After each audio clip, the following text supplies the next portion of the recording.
اگر کوئی جلسے میں بلائے، اگر کوئی شادی میں بلائے تو ہم کتاب لے کر تھوڑی جائیں گے۔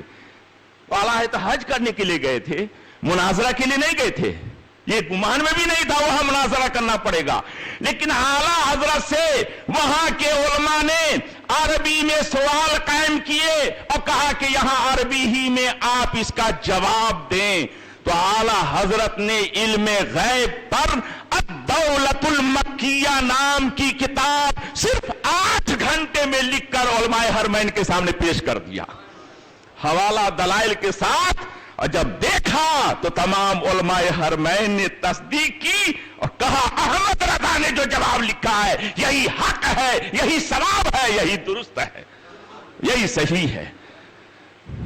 اس کو کیا کہیں گے اعلیٰ حضرت پر؟ اللہ کا فضل نہیں تھا تو اور کیا تھا؟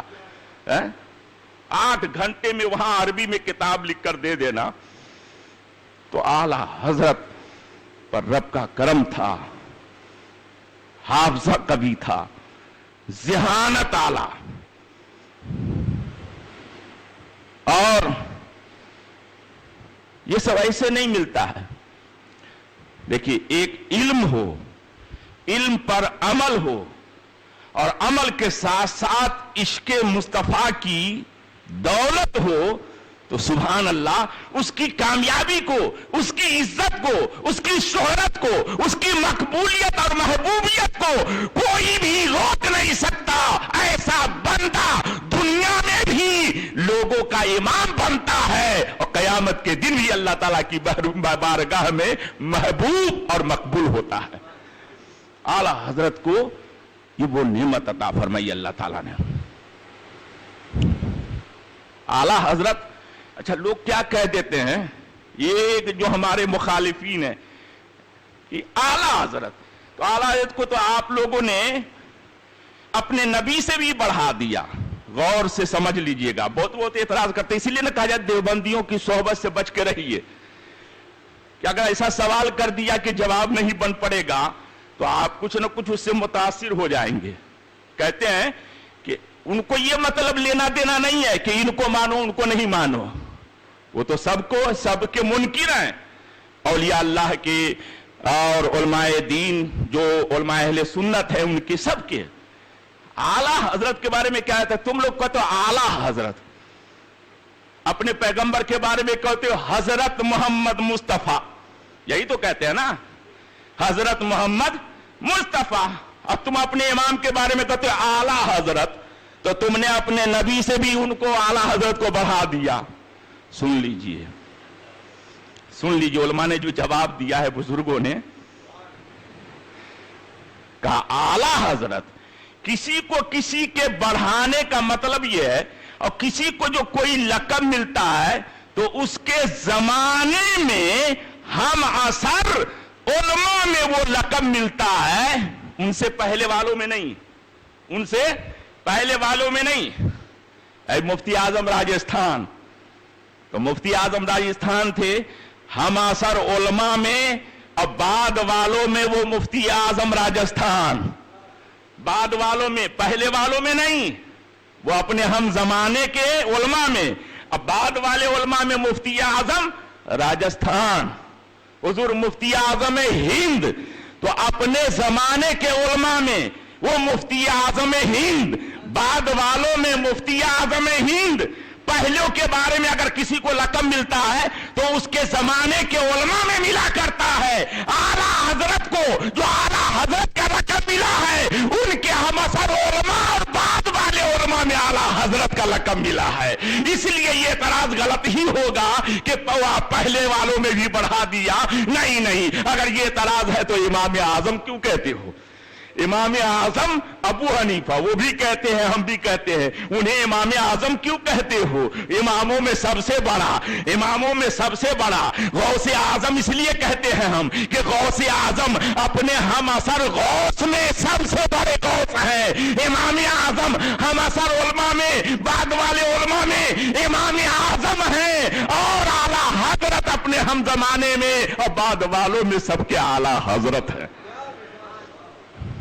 تو اعتراض ہی غلط ہو گیا کہ تم نے نبی سے بڑھا دیا۔ اعلیٰ حضرت کا درجہ مقام سبحان اللہ، عشق رسول، او ہو